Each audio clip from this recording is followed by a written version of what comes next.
দেখো, প্রথমেই আমি বলি যে একটা সুতোর উপর দাঁড়িয়ে আছে তাদের ভাগ্য।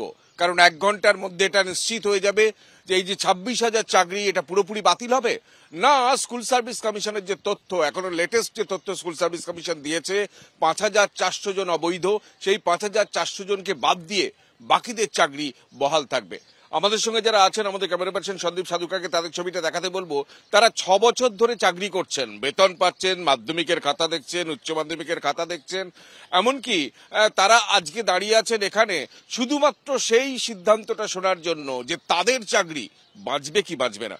আমি সরাসরি তাদের কাছে যাব যে আজকে মানে সবচেয়ে বড় সিদ্ধান্ত সুপ্রিম কোর্টের, যে এই সেগ্রিগেশন সম্ভব কিনা, কি আশা?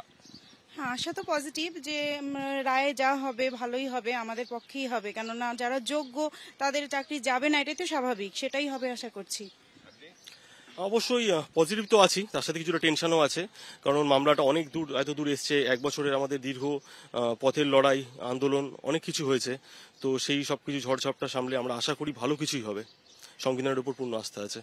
9 বছর আগে তারা পরীক্ষা দিয়েছিলেন, অর্থাৎ 2016 সালে। তারা দীর্ঘদিন ধরে চাকরি করছেন, কারো চাকরির বয়স 6 বছর, তারা বেতন পাচ্ছেন। তারা এখন একদম সুতোর মাঝখানে দাঁড়িয়ে যে তাদের চাকরি থাকবে কিনা। কারণ তুমি জানো যে দীর্ঘ যে শুনানি হয়েছে সুপ্রিম কোর্টে, সেই শুনানিতে এখনো পর্যন্ত এটা স্পষ্ট নয় যে কিভাবে এই পৃথকীকরণ করা সম্ভব, অর্থাৎ চাল থেকে কাঁকর বাঁচা কিভাবে সম্ভব, সেই ব্যাপারে কোনো ঐক্যমত্য সিদ্ধান্ত এখনো সুপ্রিম কোর্ট এসে পৌঁছয়নি। বা এমনকি পঙ্কজ বানসালের কাছ থেকে যে 3টে হার্ড ডিস্ক পাওয়া গিয়েছিল সেটাই আসল ওএমআর কিনা তারও সন্দেহ প্রকাশ করেছে সুপ্রিম কোর্ট। সেক্ষেত্রে কোন পদ্ধতিতে এই সেগ্রিগেশন সম্ভব, এখন সেটাই সবচেয়ে বড় প্রশ্ন। কি পদ্ধতিতে সম্ভব?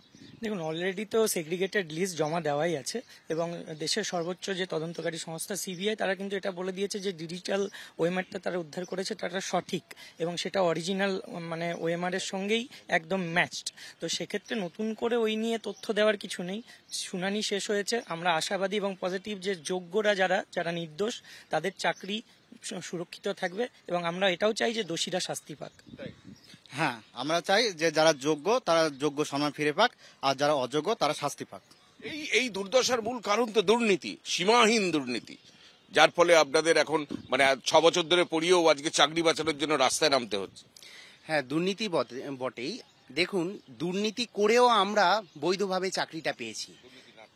দুর্নীতি না করেও যারা দুর্নীতি করলো, মানে আমাদেরকে বাদ দেওয়ার কোনো জায়গাই ছিল না, আমরা তবু প্যানেলে অন্তর্ভুক্ত এখনো আছি।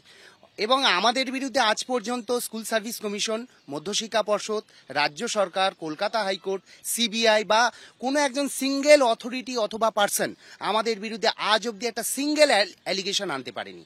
কলকাতা হাইকোর্ট মোহাম্মদ শব্বার রশিদি এবং দেবাংশু বসাকের বেঞ্চ 2024-এর 22 এপ্রিল পুরো প্যানেলটা খারিজ করে দিল। একই সাথে 2 রকমের বৈপরীত্য সেখানে জাজমেন্টে দেখা গেল। সেটা কি বলল? যারা অবৈধভাবে চাকরি পেয়েছে 12% সুদ সহ পুরো বেতনের টাকা ফেরত দিতে হবে। কাদের বলল? যারা অবৈধভাবে চাকরি পেয়েছে, আমাদের নয়। অর্থাৎ একই সাথে বলে দিল তোমরা বৈধ, তোমরা যোগ্য, আবার আমাদের চাকরিটাও খেয়ে নিল। এই যে বৈপরীত্য কলকাতা হাইকোর্টে আমরা দেখেছি, এছাড়া আমাদেরকে পার্টি করা হয়নি, আমরা আমাদের বক্তব্য বলার কোনো সুযোগই পাইনি। এটা পুরনো বিষয়। আজকে সুপ্রিম কোর্ট কি বলে সেটাই এখন সবচেয়ে বড় প্রশ্ন। কারণ হচ্ছে সীমাহীন দুর্নীতি হয়েছে স্কুল সার্ভিস কমিশনে। তুমি জানো, স্বয়ং স্কুল সার্ভিস কমিশন যারা নিয়ামক সংস্থা, পরীক্ষা নিয়ামক সংস্থা, তারাই বলছে যে পরীক্ষায় দুর্নীতি হয়েছে, তারা তালিকা পেশ করছে। এমনকি সেই দুর্নীতির পরে যারা যোগ্য, যারা পড়াচ্ছেন, যারা পয়সা না দিয়ে, টাকা না দিয়ে, সাদা খাতা জমা না দিয়ে চাকরি পেয়েছেন, তাদের চাকরি কিভাবে বাঁচবে, এখন সেটাই সবচেয়ে বড় প্রশ্ন।